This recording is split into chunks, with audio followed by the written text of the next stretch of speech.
Okay, the sources and continue. Thank you.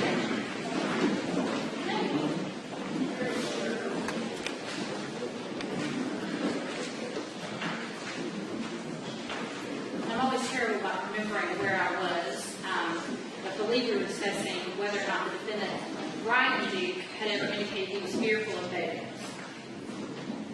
Correct. I don't recall any time that he's ever indicated a fear. Now, during the investigation of this case, have you interviewed people who had spoken with either Ryan and or Bo Dukes following the murder of Terry Grinstead? Yes.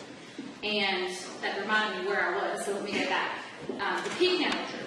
Yes. Following the murder of Terry Grinstead, do you know whether or not Ryan and or Bo Dukes ever went out there for parties? I know of one for sure. Okay. How long after she had been murdered and then burned out there was that particular party that you know about? 2 weeks. November the 5th, 2005. And have you had an occasion to speak with other people who were present at that party? Yes. That particular party, did they have a bonfire? They did. And do you recall, or in your interviews of witnesses who were present at that bond hearing, do you know whether or not Terry Grinstead, the fact that she was missing, ever came up? It was discussed specifically that evening on November the 5th. Okay. And was it discussed in a serious nature or otherwise? The information that was relayed to me was that Bo and Ryan were both out at the orchard. It was not the same location where her body was burned. It was a location near where the barns were, is where they would have parties. I know that they've said that they've had parties out there. I can't say who attended, who didn't attend to every single one. But on this particular evening, they were up near that same area, near the barns, and they were having a party, bonfire, and Bo and Ryan had been intoxicated. And during the course of that evening, Bo and Ryan talked about the burning of Tara's body. Now, when they were out there just 2 weeks after she had been murdered, discussing her murder and the fact that they had done it, how far were they from the location of where they burned her body? Several hundred yards. Yes.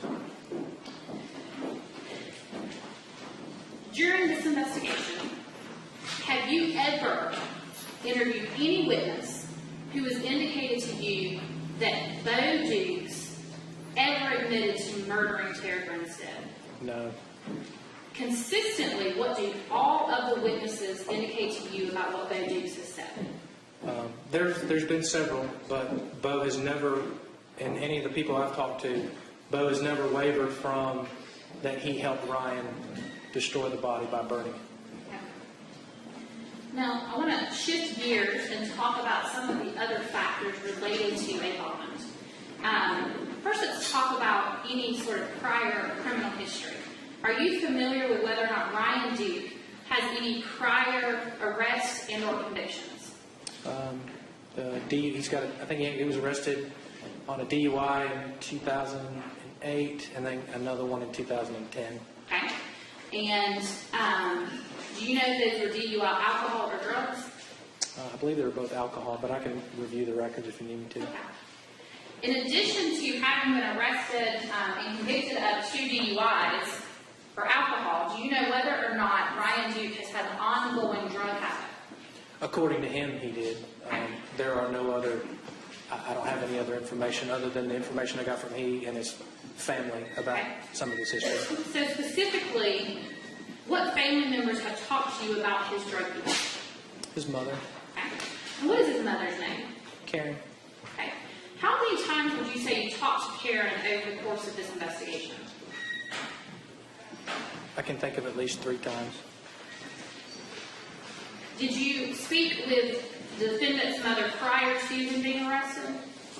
Yes, that Tuesday that we went out to the house, and she came out and talked with us that afternoon. I talked with her during his interview. Ryan's interview, I actually, after he confessed initially, I wanted him to tell his mother and stepfather what he had done. He absolutely refused. He didn't want to face him. He didn't want to see him. I wanted them to know what he had told us. And so during the course of that, while I was out talking with Miss Karen and her husband, I asked Ryan to write out a written statement indicating, some of the things he had talked about during the interview with us, which he did while I was out talking with her. And then I think two, maybe three more times I talked with her, a couple times informally, and then once formally doing a formal interview with her. Okay. After the defendant was arrested, did his mother ever indicate to you any fear for his life? She discussed that he had, had multiple suicide attempts during the course between the time. She didn't indicate exactly what time, but just presumably after Tara's disappearance up until the point where we actually talked to Brian. She was fearful. Now, Sorry. You're saying Mr. Ryan Duke's mother indicated to you that at times after Miss Grinstead's disappearance, he had tried to commit suicide. Is that correct? Correct. That she took him to several hospitals. Did she tell you how many times that may have occurred? If you recall. Yeah. 2 or 3 maybe, sir. I know she talked about taking him to, I think, Douglas to the hospital, to Tifton, and to Thomasville. Did she make any requests of you as it related to him in the jail and protecting himself? I told her that he was on suicide watch. I'm pretty certain I told her that. And that, she'd indicated that, I think at the time, he wasn't really reaching out to her or really any family at the time, because this was shortly after everything had happened with his arrest and everything, and she was wanting to reach out, wanting to talk to him. So. Okay.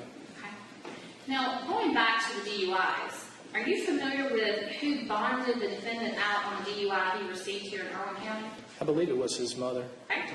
And do you know whether or not his mother ever requested to come off that bond? I do believe that shortly after bonding him out, they made a request to revoke the bond on him. Was that documented in paperwork? I believe it was, yes. And we provided it to you guys. I'm sorry? We provided it to, it's in the case file we provided. Okay. And have you had an occasion to read the reports that were done at that time? I have read over them, yes. Do you recall why it was that his mother wanted to come off his bond just within hours of him having been arrested for DUI? I think he was just acting disorderly, if that would be the right word. He was just acting disorderly, if I remember correctly. I know hearsay is admissible, but it's got to be actually reliable. Any time that evidence is not reliable and is completely inaccurate, and hearsay is admissible, but you can't just make hearsay up. You can't just testify to things that have been told to you third party and things like that. There's absolutely no reliability to any of this testimony about this bond. I misunderstood. I thought, is this what his mother told you? There's documentation, I think, in the paperwork. If I recall, there's documentation in the paperwork that shows. He's asking the DA if there's documentation in the paperwork. Well, I mean, it's been read to me. I know that it's there. I can't quote it verbatim, but I know it's there. Okay. Judge, he specifically, my line of questioning was whether or not there was a report as to this particular incident. He indicated yes, and he was giving us information about what was reported as it related to his mother coming off of his bond. Okay. I'll suspend it. Thank you. Go ahead. Now, did you ever have an occasion to ask his mother about coming off his bond? I can't recall. I can't say for sure. Are you familiar with whether or not he ever committed crimes involving his family? There was an incident that I remember his brother was interviewed, and his brother mentioned that Ryan had committed some forgeries against him, or a forgery against him, prior to him going in the military or during the time around the time he went in the military. Which brother was that? Stephen. One of the questions that this court has to decide is whether or not this defendant would be likely to return to court if he were given a bond. Are you familiar with, I know you just mentioned it, but are you familiar with this defendant's prior military record? I am. And can you tell me if you know how long he was in the military? just over a year, I think it was, specifically. He went in, I think it was June or July of 2004, sometime around that time, and then he was discharged, I know, on August 31st, 2005. At the time of his discharge, do you know whether or not he had spent any time in what they refer to as the brig? I did ask him that during the interview with him. I had heard some information that he had gone AWOL from the military. A term that I only know that they just leave. I couldn't tell you what the acronym stands for, but basically they're leaving their duty assignment without permission, and that he said that he did some brig time. He said he did about 3 weeks of brig time, and then I think he said like a week of paperwork, and they discharged him. Now, again, some of the questions that this court has to decide in deciding this bond is whether or not the defendant is likely to return to court if he were granted a bond. We already discussed that. Do you have an opinion on that matter? Judge, I object. Irrelevant his opinion. That's for the court to decide. Just a common question will be asked of all witnesses at a bond hearing as to whether or not they have opinion. I know, but nobody ever objects, so I'm not sustaining that objection. Thank you. Now, in this particular case, was there any physical evidence recovered at the scene of the murder? Yes. Is there any physical evidence to show that Bo Duke was ever inside or near the home of Tara Grinstead during the time of her murder? No. Is there any physical evidence to show that Ryan Duke was either inside or near her residence at the time of her murder? Yes. What is that physical evidence? There was a latex glove found at the residence in front of her house. There was a latex glove found the day of the investigation, initiation of the investigation. That glove was subsequently sent to our crime lab and both tested for fingerprints and DNA evidence. Okay. At the time, and we eventually put it out, was that an unknown DNA, male DNA, was located on the glove, and that there were partial fingerprints. They weren't what we call aphis quality. They couldn't be compared to a system and then draw out who that person was. You mean the fingerprints? Correct. The prints couldn't be, there wasn't enough points there to make a comparison. But there was a DNA that was obtained from the glove. And how we knew that the glove was connected to the residence and Ms. Grinstead, which is something that we never put out, was that also on the glove was Tara's DNA. So we knew we had some sort of connection between a glove with Tara's DNA and an unknown DNA. During the course of this investigation, during the interview with Ryan, we collected his DNA. That DNA was matched to Ryan. Okay, so to be clear, the DNA on the glove? The DNA on the glove is a match to Ryan Duke. Now, this latex glove that you've described, when you asked the defendant, or during the interview with this defendant, was he able to describe to you what the latex glove was that he used? He did. And what was the description that he gave? He said it was like the brownish translucent. He gave the description of the glove. Okay. And to be clear, were these just your plain white latex gloves? They're not white. They were like a brownish translucent type glove. There's multiple types of gloves. It could be black, it could be blue, green. But his description was similar to the glove that we discovered on scene. And matter of fact, when I asked him about, even though he back and forth during the interview about whether he wore the gloves, when I asked him about that, he indicated that it would probably be his DNA on the glove.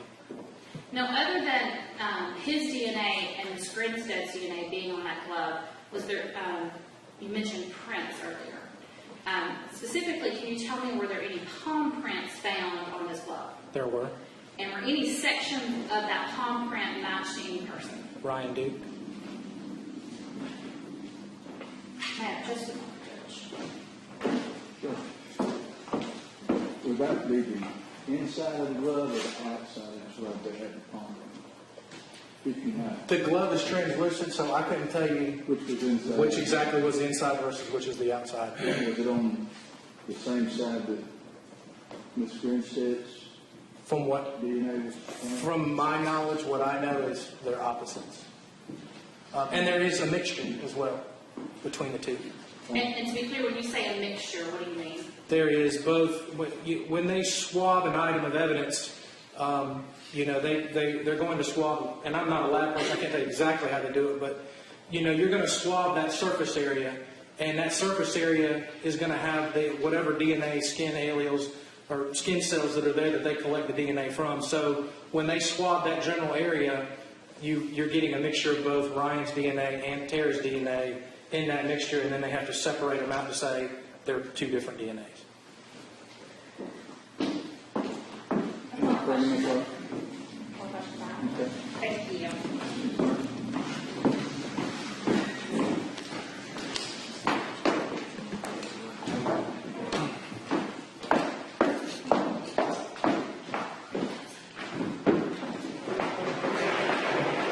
Hey, Agent Shoudel, how are you? Good, man. How are you? Good. All right, I'm going to try and go as orderly as possible. I've got a lot of information to cover. Sure. Let's just start out. Do you think that Tara was killed by strangulation? I can tell you that Ryan told me that he killed Tara by striking her. By striking her. That's what he said. Do you believe she was killed by strangulation, based on your interviews and your investigation? Judge, I'm going to object. She's objected to him giving his opinion on things. I would object to the same here. It's different than opinion on whether or not on a legal conclusion. This is not a legal conclusion for you to make. This is how he Well, believes. she came across, I would rule your objection. Thank you. Repeat your question, sir. Yes, of course. Do you believe that Tara was killed by strangulation? I believe what Ryan told me. You believe that she was killed not by strangulation? I believe that he said he struck her and he killed her. You believe he said he struck her and killed her? Do you believe he struck her and killed her? That's what I just said. Okay. Do you believe that she was killed by one hit to the face? You want my opinion? I want what you believe. I said this as much during the interview that I said that it was possible during the interview with Ryan that he could have done that. I asked him based on the knowledge that what Bo had told me whether or not her, and he also said that it was possible. Ryan said that it was possible that he strangled her as well. So I believe what he told me that he struck her, and I also believe that it's possible versus that he strangled her as well. You believe that it's possible that Ryan strangled her? Correct. Okay. And Both. you're It could you're be both. testifying that he told you that it was possible he strangled her. Yes, he did. That's your memory of his interview with you. I mean, we could play it. It's pretty lengthy, but we could play it. Yes. No, I just want to know what your testimony is. Yeah, he did say it was possible. I asked him, I said, well, we interviewed Bo, too. You understand that? Yes. Bo indicated that he saw some strangulation marks, purple marks around her neck. Is it possible that, while y'all were together, rather than just the hit, that you strangled her as well? And he initially didn't, if I recall, he initially didn't say that it was possible, but then later he did say it was possible.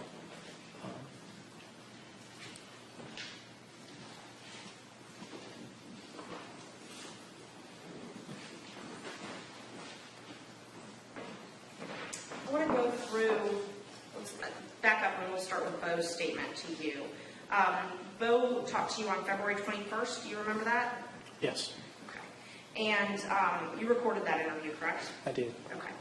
And he told you at that time, he came with his attorney though, right? With He John did. Fox? Okay. And so when Ryan came and talked to you, he did not have an attorney?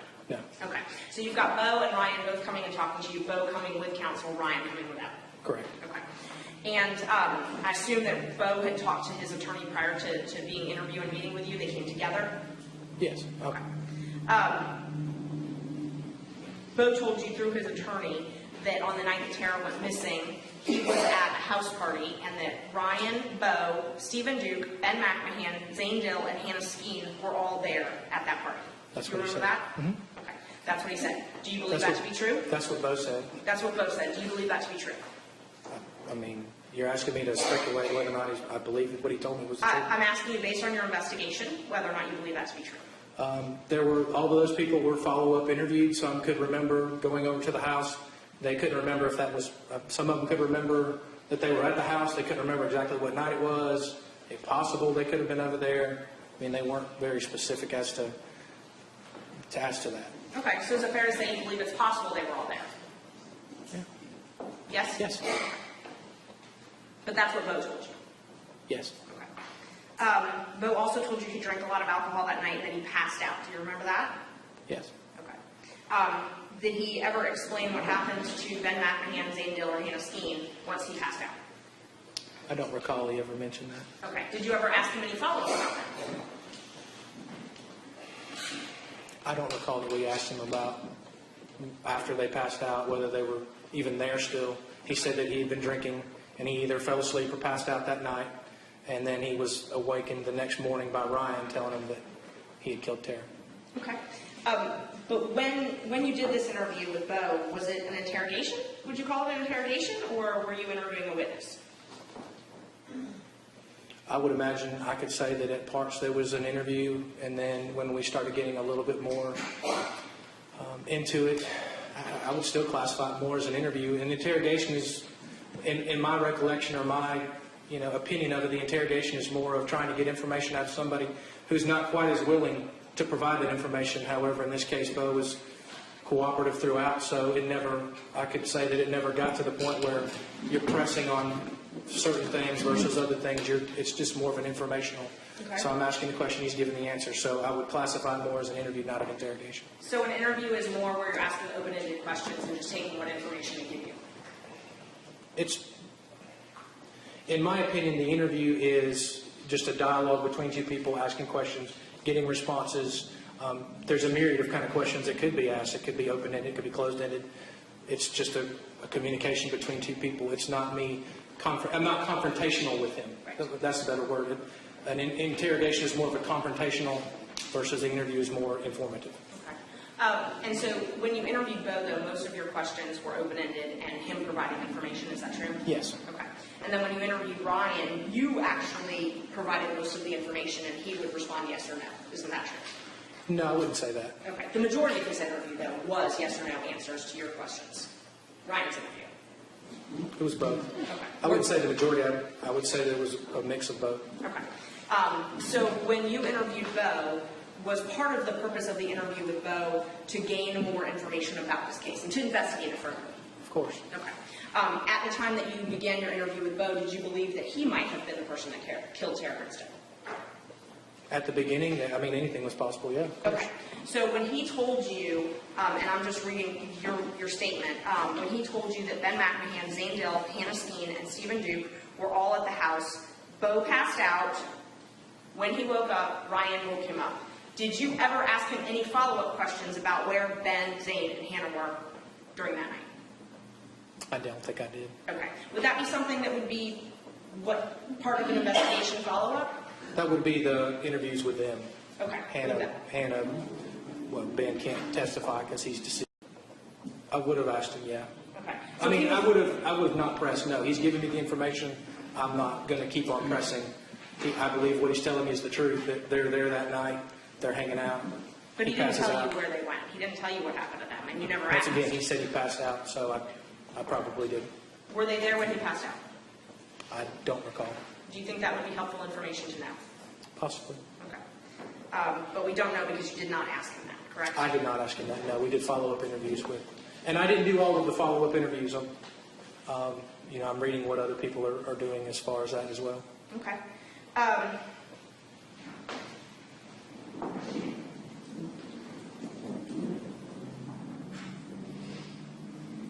Do you remember Bo telling you that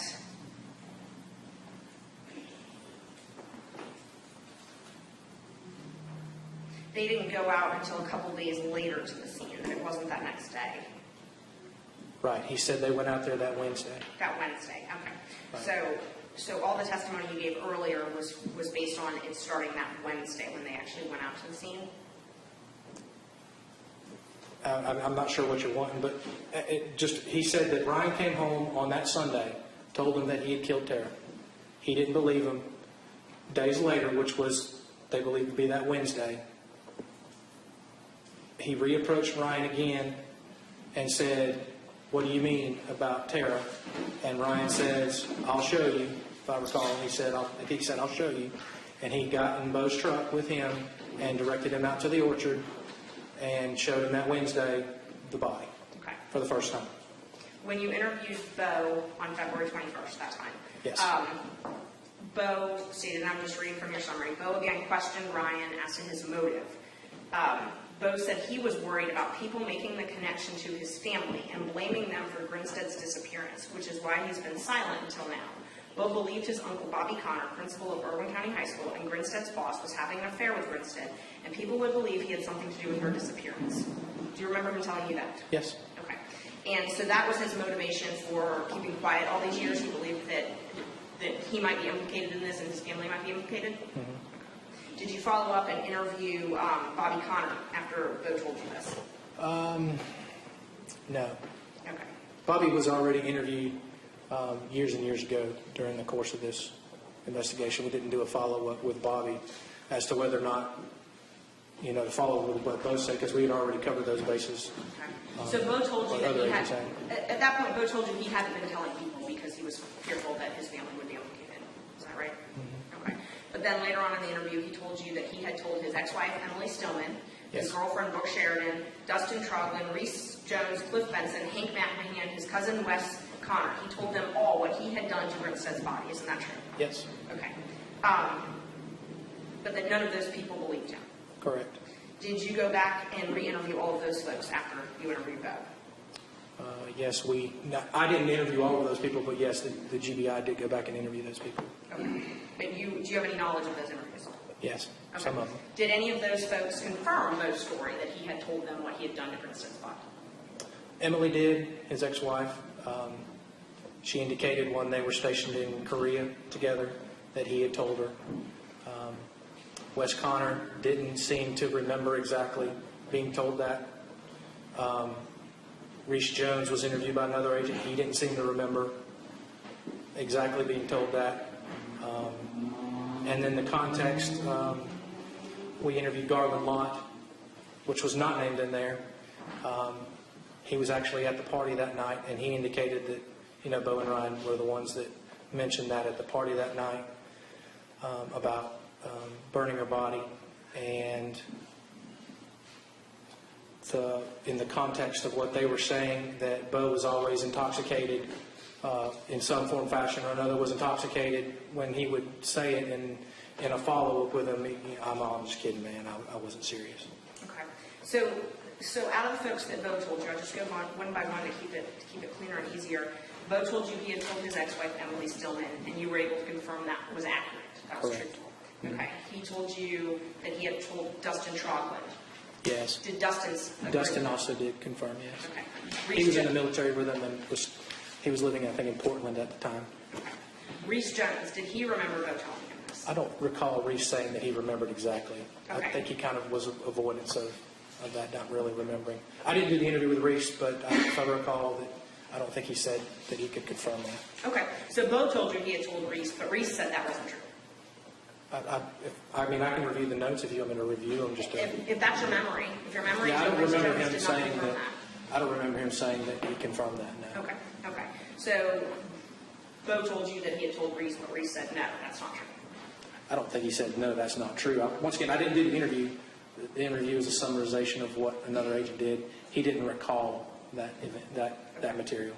What about Cliff Benson? Did he recall what Bo was telling you? I do not recall that, no. Okay, so Bo told you that he had told Cliff Benson, but Cliff Benson did not Yeah, I don't agree with recall that. that, no. Okay. And Hank McMahon, did you all interview him? Someone. Yeah, and as far as I remember with Hank, he didn't remember that either. Okay, so again, Bo is telling you that he told Hank, and Hank sang no, he didn't. Okay. And Wes Connor, he didn't remember being told by Bo either. He did not. Okay, so you've got 5 people who Bo has told you that he told, and he didn't really tell them. Right. Okay. Did he get charged with lying about those 5 people? No, he was charged with lying in Wilcox County to me about his involvement with the Grinstead case. Okay. So he was charged with lying in a different instance, but not lying about these folks? No. Okay. And once again, he's not going to be charged with something that we can note. I mean, we're talking a long time. It's not like it just happened yesterday. Memories are shorthanded. So you have to take that into account, that just because, you have to take in that time frame into account that they may not be remembering something exactly. It's not saying it didn't happen, but they just didn't recall it. Definitely. When you talked to Emily Stillman, They're still married though, right? Technically. Okay. When you talked to her, did she ever, have you ever been provided with a photo where she dressed up as a beauty queen with choking in blood and a beauty queen sash on her? Have you ever been provided with that document? Yes. Okay. It's a photograph from Facebook. She went to a party. I've actually followed up with that. She went to a party, like a Halloween party, and she dressed up as a zombie beauty queen. Okay. And that's Bo, that was while she was married to Bo? I don't know that. I know that they're separated. I know at the time that we interviewed them, they were still technically married. They hadn't gone through the divorce proceedings. Whether or not they've done that from this point, from 2 years ago, I couldn't say for sure. But Did you talk to her about why she did that? yes, And what'd she tell you? she said that was what she wanted to dress up as. Okay. So did she tell you there was any link to Bo? No. Okay. Have you talked to any ex-girlfriends of Ryan that ever dressed up as a deadbeat? No. Okay. The only ex-girlfriend that I was aware of that Ryan had was Lindsay McMahon, and yes, she was interviewed. Okay.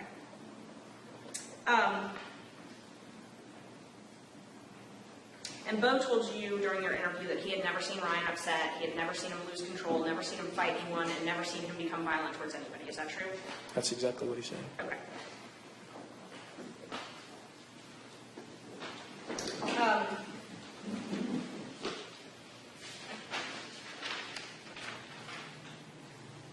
So I know we pointed out a couple of the times that Bo lied, but there was more than that. I mean, there's definitely some inconsistencies to the point that you've charged him with lying. I think you said in Wilcox County. Correct. He was charged with lying in Wilcox County. He was when I asked him point blank about his involvement with Grinstead, did he know about the Grinstead case? Was he involved? Of course, he lied about that and said that he wasn't at the time. Okay.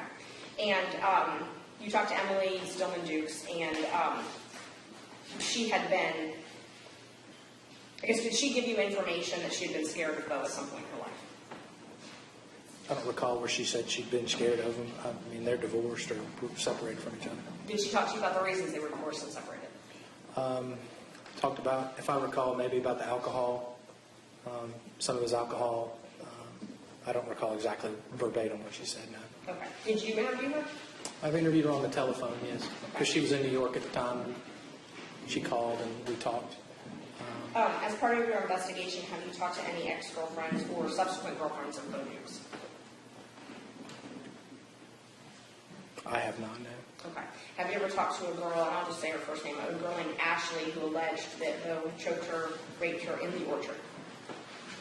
I don't know of anybody that's come forward with that information. Have you ever been provided a statement or any information about a girl that lives outside of Chattanooga that Bo met on Tinder, took to the orchard, and tied up and raped and choked? You've never been told anything about that?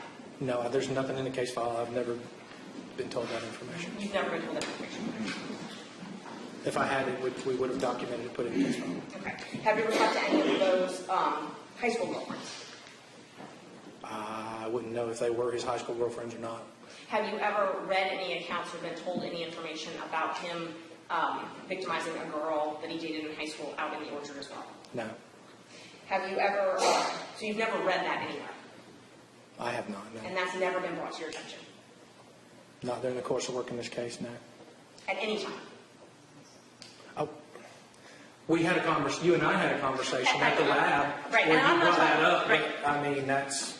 And I'm not trying to ask you that. I mean, honestly, that's where the information came from. You provided me with that rumor that you heard at the lab. Okay, but you've never read any of the news articles about that? No. Okay. I knew you had compiled a lot of news articles in your file, and so I wasn't sure if you had ever read any I of don't those. remember anything of that being said. That's fine. I know I asked you earlier about Bo telling you that he didn't come forward because he was worried about Bobby Connor and his family being implicated.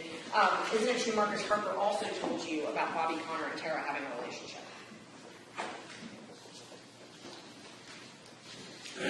I don't recall that.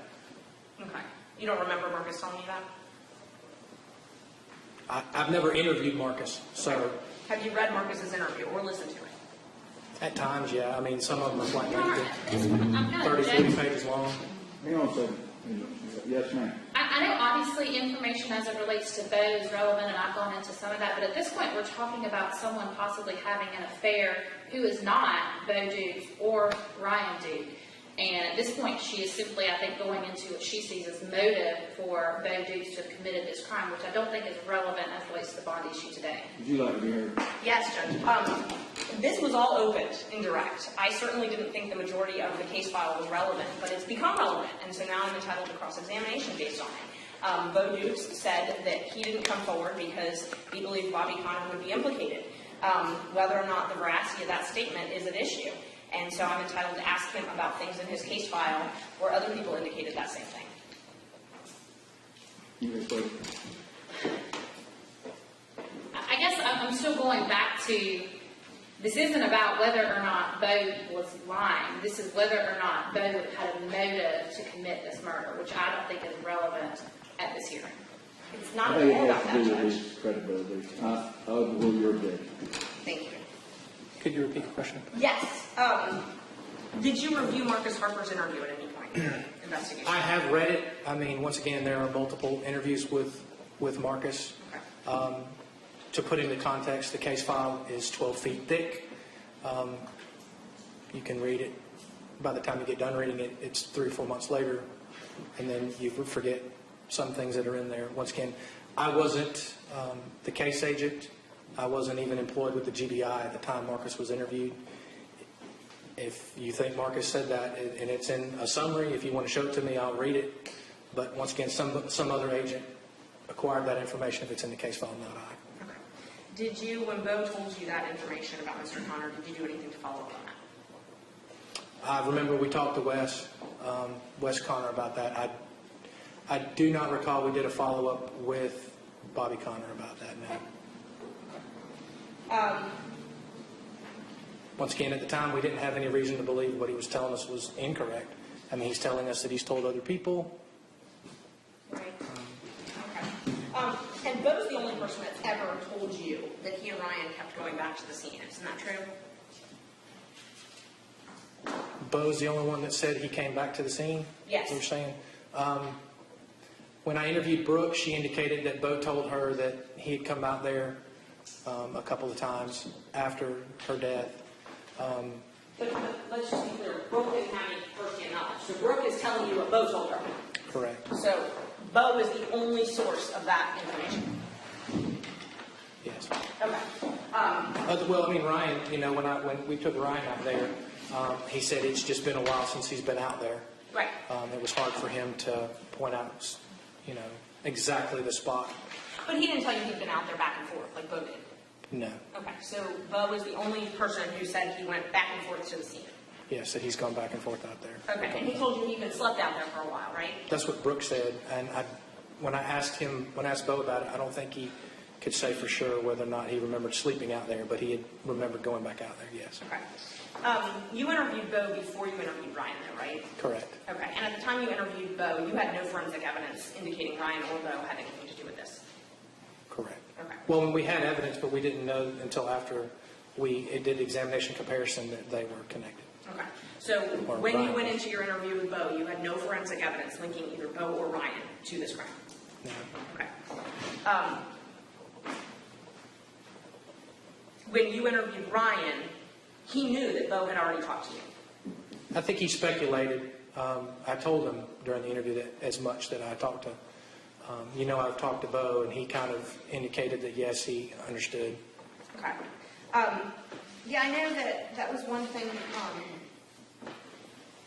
you had testified to when Ms. Hart asked you about it, that you were very particular that you had tried to keep Ryan in the dark as to what this case was about, and that you've never mentioned it was about Tara Grinstead, right? I never did know. Okay, and that was important to you that when Ryan came into the interview, you had never said it was about Tara Grinstead. Mm-hmm. Okay. But you did tell him that you were following up on a cold case. That's in your files. Yes. You told him that the day before he came in. Mm-hmm. Okay, so he knew that the GBI was coming in Osceola, Georgia, Irwin County, on a cold case. Mm-hmm. Were there any other cold cases at that point that the GBI was investigating in Osceola, Georgia? I can't tell you what every single agent in my office has. I know there are cases into this area, both Fitzgerald and I think Osceola, that are older cases that they're working on, yeah. Do you think it's reasonable to assume that if a GBI agent shows up at someone's house and says that they're following up on a cold case in Osceola, Georgia, that it could be assumed that it was about Tara Grinstead? Objection, speculation, Judge. It's asking for him to assume. She used the word assume twice, I believe. Yes, it is, but it's not speculation. It's actually, I'm asking him if that's a reasonable assumption, not to speculate what Ryan thought or anything like that. Now, it would be improper if I said, do you think Ryan thought that? That would be speculation. That's the same. Thank you. So do you think if a GBI agent showed up at someone's house in Osceola, Georgia, and said that they're following up on a GBI cold case, that it's a reasonable assumption that it's about Tara Grinstead? Once again, you're asking me to speculate. I can't speculate what somebody knows. I don't know his knowledge, I didn't ask if his Ryan knows experience. that. I'm asking if that's anybody. a reasonable assumption in Osceola, Georgia. I'm going to object again. I don't think she's calling for speculation. The question calls for speculation. I can't speculate. Same that. Judge, I'm not asking for speculation. I'm not asking what he I thinks sustain the objection. Thank you, Judge. Thank you. Thank you. So when you did go out and talk to Ryan, you did that the day before. You told him the day before he came in that he was following up on a cold case, or you were following up on a cold case. Mm-hmm. Okay, and then you directed Bo Dukes to contact him on Facebook Messenger, right? Correct. And those were those admitted? Yes, They were. yes, Yes, it is, Judge. say something. Thank you. May I approach the witness? Thank you. All right, showing you what's marked as State's Exhibit 1. Yes, ma'am. Is that where, is that our Facebook conversation between Bo and Ryan? It appears to be. Okay. And during this conversation, did you direct Bo to reach out to Ryan? I directed him to Ryan, yes. You did? He said that, and I'll clarify, he said that Ryan had reached out to him about a week or so before the interview with Bo. He said he didn't know why, but he reached out to him the week before, that was the only mode that he had to communicate with Ryan. There was no other means. He didn't have a phone number. And then so I asked him to reach back out to Ryan through that mode of conversation to try to corroborate some of the things that Bo had said. Okay. And in this, Bo said we need to talk ASAP, right? Yes. Okay. He's in the darker color. Ryan is in the lighter color. Okay. And he asked to meet with him. And then Bo said, stall that shit until after we can talk. Earlier, right? Yes, ma'am. That's Bo telling Ryan. Yes. Okay. But Ryan didn't stall it. He came and talked to you anyway. Yes. He did come in and talk to us. Okay. And Bo asked Ryan, have you talked to anyone? And Ryan said no. Correct? Yes, ma'am. That's, Okay. I mean, I can't tell you if that's the order. I don't have it right in front of me. But, I mean, if you want me to read them off. Of course. And then Bo asked Ryan if he had talked to anybody yet. Have you talked to anyone? And he Ryan asked- responds, no. And then his follow-up is, nobody to talk to, man. I've lived alone and semi-agoraphobic. And then also on here, Bo asks Ryan, what are you going to say tomorrow? Yes. Okay. And Ryan says, nothing I can say. Yes. Yes. Okay. Bo then says, I've always wondered why, man. This has killed me for years. Broken relationships, drug problems, career problems. It fucking kills me. Why the fuck did you do this shit? That's what Bo said that to Ryan. Yes. Okay. And Ryan responded, okay then. Okay, then. And then Ryan said, I gotta go. And what was the last thing that Bo said? Tomorrow, question mark, leave me the fuck out of it. Okay, so Bo told Ryan, leave me the fuck out of it. Yep. That's the last thing that Bo had told Ryan before Ryan came in to talk to him. Yes. Okay. That I have in these messages, yes. That you have those messages. Do you have any reason to believe they had any other means of communications? No. Okay. And I know Ms. Hart asked you if there was anything that was ever remotely threatening that Bo said to Ryan, and you said no, there wasn't. Do you remember that? Yes. Okay. But Bo threatened him on there and said, keep my name out of it. Isn't that true? It's the last thing he said. I mean, you're asking me to say that that's a threat, and I can't say that it's a threat. Okay, so you don't You'd have to ask them the context of their conversation and as to what their meaning behind it was. I can't speculate to that. Did you ever ask Ryan if he was scared of Bo? I don't recall I ever asked Ryan that. Okay. And he never indicated either by omission or anything during his interview. Okay.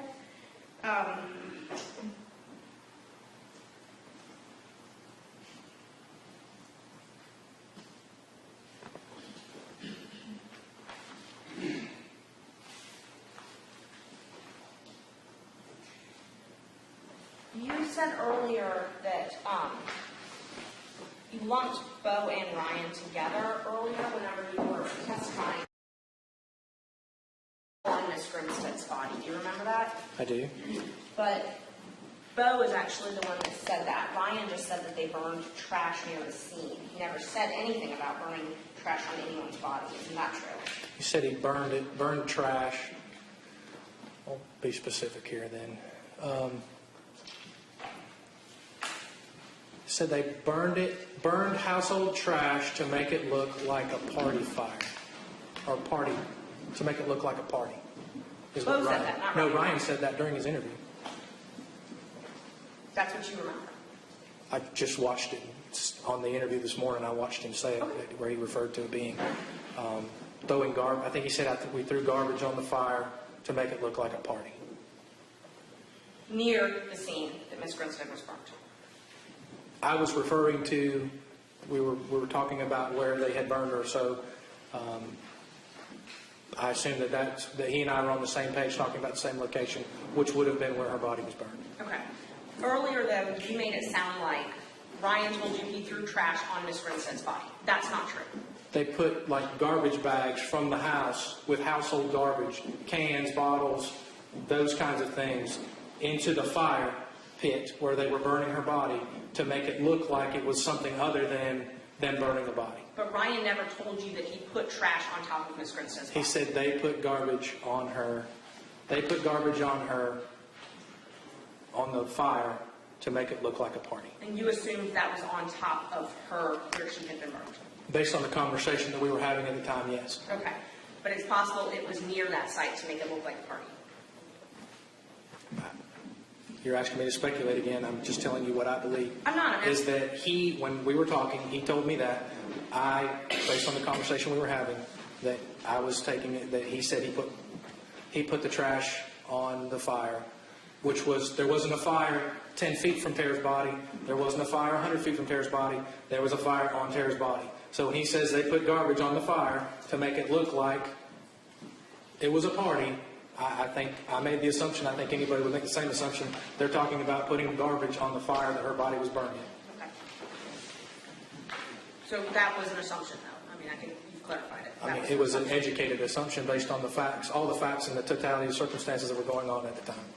I do want to talk to you a little bit about Ryan's statement, now that you mentioned that.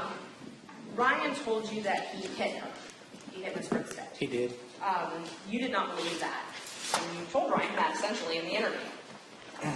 I asked him, I told him, well, and I'll say this again. He also said that, and I'm using the information that I also garnered from Bo during his interview, that, that there was some strangulation there. And in my experience in many interviews that I've done and interrogations, people tend to minimize their involvement. So I was speculating he may have tried to minimize a little bit. Once again, I'm speculating that based on my experience that he tried to minimize that a little bit. Bo? No, Ryan. Do you believe Bo tried to minimize his involvement? No. So your experience tells you that suspects try to minimize their involvement, but that only Some applies do, to yeah. Ryan, not Bo. No. I'm saying based on the facts and circumstances that Ryan was giving me during his interview, that I believe that more. I believe that both of them were telling me the truth. They said that this is what they did. I had no reason. I wasn't there. They're the ones that said that they did it. You believe that both of them are telling the truth here today? Yes. Okay, even though their stories are different. Somewhat, yes. Okay, so Bo says that Ms. Grinstead was choked and strangled to death, and Ryan says she was hit in the face. And you believe both of those stories are true? No, I said that Bo was told that Ryan told him that he strangled her to death. Ryan said he hit her. So I believe that may be something that Ryan may have told him during the course of this, but once again, Ryan said, I hit her, I killed her. Do you have any forensic evidence to support that Ms. Grinstead was hit? I don't. There's no body left. Do you have They any burned it. forensic evidence to prove that that the cause of her death was being hit in the face? Once again, they destroyed her body. So is that a no? No, there's no way of ever knowing that. Once again, they destroyed her body to the point where none of that will ever be other than their own statement. Do you have any forensic evidence to indicate that she was strangled? No. Okay. Bo told you that he believed she was strangled and that he saw strangulation marks. He said that he saw strangulation marks and that Ryan told him that, yes. That Ryan told him he had strangled her, but Ryan never told you he strangled her. No. He said it was possible. And you asked a lot of times and tried to get him to say that, but he never did say it. He said it was possible, which in my After experience, repeated people questions- don't usually say unless they know. After being asked the same thing over and over and over, he said it's possible. If you want to say ask him over and over again, I asked him several times during the interview Okay. for clarification. Okay. And you kept telling him you didn't believe him. I never said that. You never said you didn't believe him? I said I find it hard to believe. Okay. I said, but it's possible you were in the military. You said that. I was thinking that. I'm sorry, I didn't say that part about the military. Okay. So you didn't say that. Not about the military, I was thinking it. Okay. I did say that it was possible. Okay. I said, I told him, specifically, I told him that, you know, he said that he hit her, and I believe you, that you hit her. Is it possible that you could have strangled her? Yes, it's possible. Are you sure? To that effect. But then he said no, he didn't. He went back and forth, yeah. Okay. But then he said it was possible. But you just kept pressing, kept pressing. He kept going back and forth, but he didn't give you the answer you wanted. He didn't say he strangled her, so you kept asking. I wasn't asking him to give me answers that I wanted. I wanted him to give me the truth. So he was arrested after this interview, correct? No, he directed us to the orchard. Okay. And on the way to the orchard, and I'll point this out too, on the way to the orchard, he also pointed out to where he dumped her purse and keys. And that, then he took us to the orchard. He pointed out he took us to the general location where he thought it might be. It was the same location that Bo had taken us to. And he couldn't identify the exact spot. He got back in the car, and then we drove to the Irwin County Jail, and he was booked at that time. Okay. And when I say after he was interviewed, he was arrested. All of that was part of the interview, though, right? Is a continuation, yes. Okay, so after the interview, he was arrested, correct? Yes, he was arrested. Okay. Immediately after the interview concluded that, right? Yeah, Okay. And you took him yourself to first appearance here in this courthouse, correct? I did. Was that Well, I the- didn't bring him over here from the detention center. A deputy brought him over here, and he was sitting in that room, the little jury room on the side over there, and was sitting in there, if I recall. Were you here then? I That assume? day, yes, Okay. Did you speak with Mr. Duke? I did. Okay. So, after he was arrested, he was brought here for first appearance. Was he given a lawyer at that time? There was a lawyer here that represented him at the first appearance, yes. Okay. And you were here for that? Yes. When he had a lawyer. So you Yes. knew he had a lawyer here at first appearance? Yes. Okay.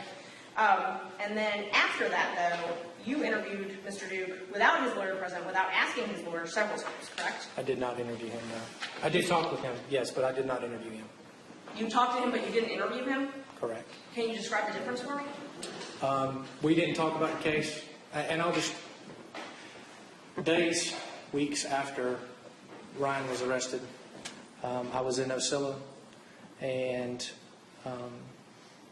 I talked to the chief of police, and I asked him, could we have Ryan brought over here to the police department? He said, yeah. They called the deputy to pick up Ryan. They brought him over to the police department, and we sat down in one of the side rooms, and I began to talk to him about, it was more of a welfare check than anything. I know he'd had several suicide attempts. I was worried about his well-being.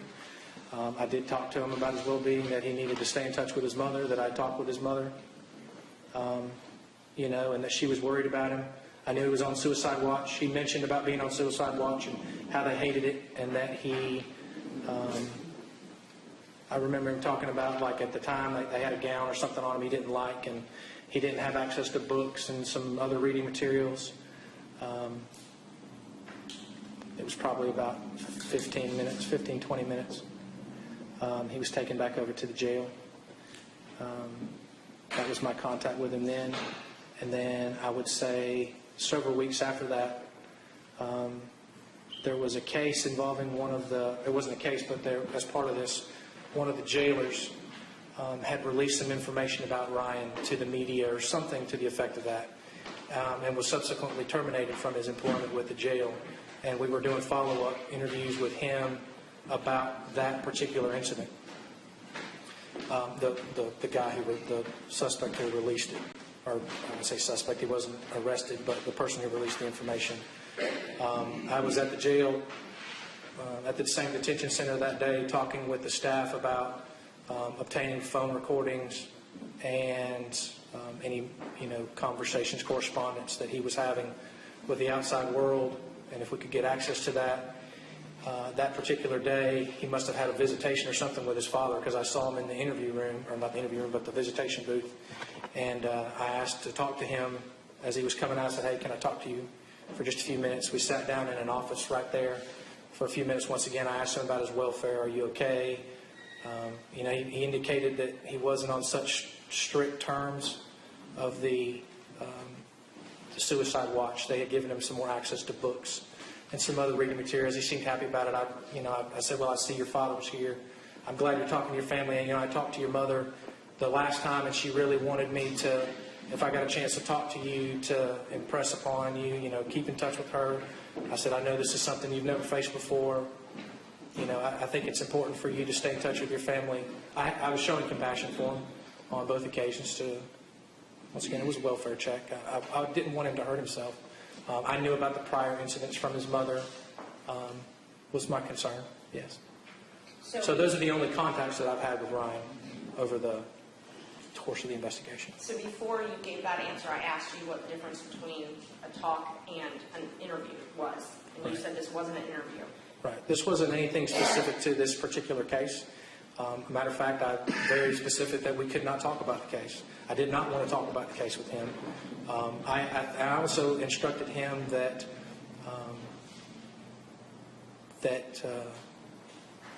if he wanted to have further conversation about the case with me, and I think I even gave him my card at that time and said, you're going to have to go through your attorney to talk with us specifically about the case. I can't come to you and talk to you about this case, and I will not talk to you about this case.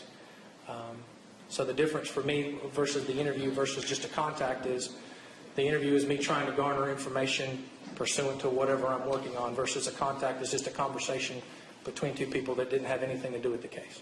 So that's my interpretation of your question. Okay, an interview versus Yes, ma'am. talk, I think you called it. Yes, ma'am. Okay.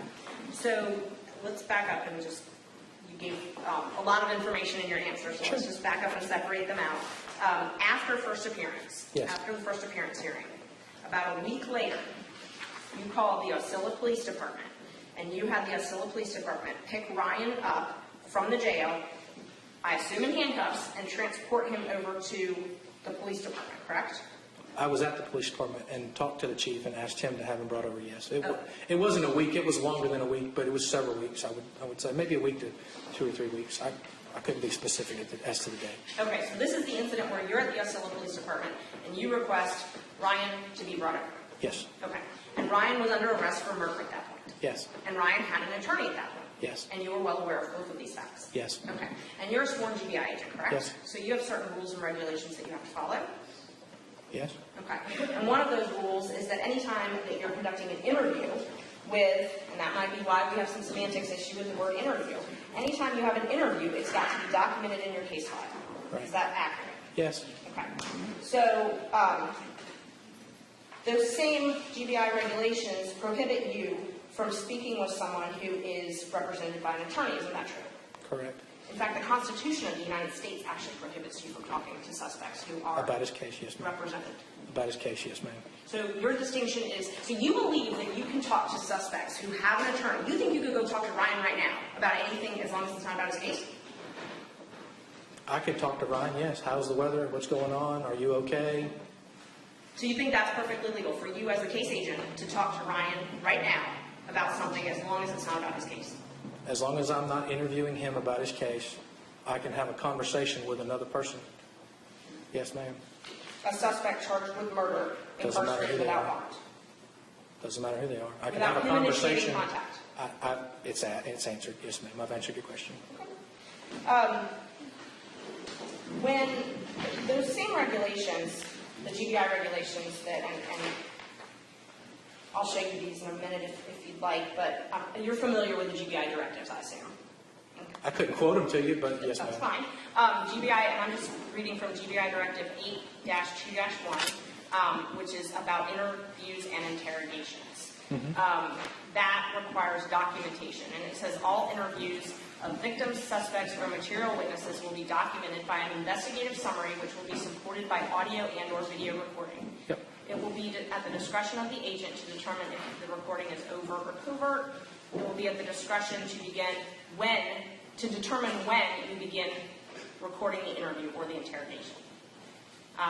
You're familiar with that, I assume? Right. And you've said the key word, discretion, and whether it's an interview or not, and I've clearly said it wasn't an interview. Well, and that's fine, we can parse it out. So it will be at the discretion. The two things that you have discretion over is whether or not the interview recording is overt or covert, okay? It doesn't give you discretion whether or not to record, it gives you discretion whether or not to tell the person you're recording, right? Per the law, yes. Yes. We're a one-party state. Okay, well, you mentioned discretion, I just want to be fair and go through that. The next statement is it will also be at the discretion of the interviewing agent to determine when to begin the recording. So it doesn't say you can't record, it just says when you get to begin it. The interview, yes. The interview. Or interrogation. The recording of it. The interview or interrogation. Right. So Ryan's interrogation prior to being arrested, so you were, by these standards, allowed to interview him before turning on the recording, correct? You're talking about when we interviewed Ryan on February the 22nd? Yes. Yes. So that was your discretion as to when to start the interview. When to start I'm the sorry, recording? you're right. When to start the recording, yes. It is my discretion, yes. Okay, so you could have interviewed Ryan or had a conversation with Ryan prior to starting that recording. Well, I mean, yes. And we have no way of knowing when you decided and what was said prior to the starting of the recording, correct? Other than the times that are documented, on my, on the actual recorder itself. Okay. So today's date and time is whatever. I think the interview started with him at 12:52. I even put in the summary that he arrived with his mother just prior to the interview starting. I mean, I actually talked with Ryan as far as like introducing myself again. Thank you for coming down. Appreciate you coming down. Just going to talk to you for a few minutes prior to the recording actually starting. So I had a conversation with him that wasn't an interview, that wasn't recorded. We sit down in the interview room, the recorder gets turned on, the interview begins. So from when Ryan came into the police interview room and when you started the recording, that conversation is not captured anywhere, correct? Correct. So all we have is your word and Ryan's word as to what was said at that point. Well, Agent Holland was there too, and so he could verify that prior, hey, thanks for coming down, that took place just before the interview starting, yes. Why would you not want to capture a recording of everything that was said? I did. Why would you not want to Why would you not want to record everything that was said prior to when you determined the interview was beginning? I'm sorry, rephrase. You said from the time that Ryan came in to the time that you started this recording, there was a period where you had introduced yourself and had some small talk with Ryan, correct? Right. That's not recorded. There's a lobby area, and I'll explain. There's a lobby area in front of the police department. So to give you context, we walked from the back room where the interview room is to the front, opened the door, hey, reintroduced myself. Madison Holland is standing behind me. Reintroduced myself. Thanks for coming down. We're going to be back here. I think I made contact with his mom was right there. We'll be back in a few minutes. Thanks for bringing him down. And we walked directly to the interview room. So that part wasn't recorded. My recorder was on the table in the interview room. He walked in the interview room. We didn't have any other conversation. Other than that, we walked in the interview room, started the recorder, and started the interview. So as soon as you entered the interview room, every single word that was uttered inside that interview room is on that recording? I believe so, yeah. So the only thing that's not captured and not recorded is your conversation with him walking him back to that interview room?